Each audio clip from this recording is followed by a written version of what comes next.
Let's stick with the economics here for a second.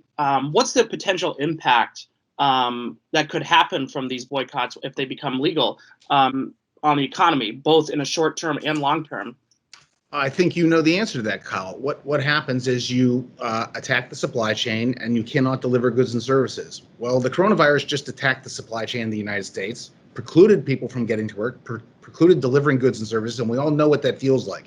Imagine having that as a persistent threat every year, every day. That's what's at stake. And so this is a really big deal in the economics of how the United States produces goods and services. Mm-hmm. So in the short term, it could really affect how we come out of this pandemic on, the economic turn, and then the long term, it's going to continue to have those effects.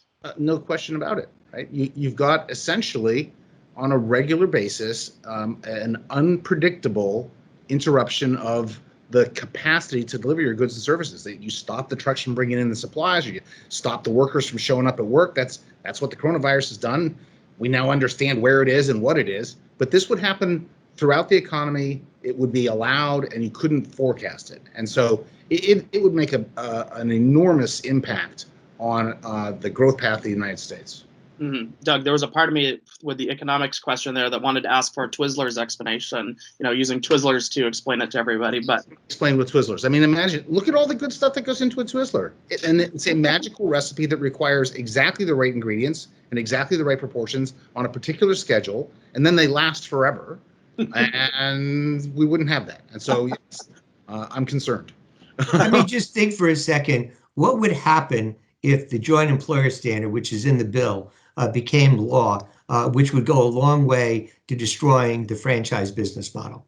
Because you're no longer going to be a franchisee. You're essentially going to be a worker for a franchisor. And franchising has been a tremendous effort, a great, wonderful story to enable individuals to run their own businesses. Many women and minorities are in those positions. It gives them a slice of America. It's a story that's starting to be told more and more and more. The economic viability as a result of it has just been fantastic. Shut it down. Franchises were responsible for more employment growth in the expansion after the Great Recession, our last recovery, than any other single business form. So that's what's at stake. I mean, and it would end the franchise model. So, I mean, if you think about it, franchises are a great economic trade. You give me the brand, and I get to run the business. I didn't have to create the brand. That's a hard thing to do. You get to use that brand to start a business. You get to accumulate capital. You hire people. You succeed. They get a return on their brand because they produce it. It's perfect.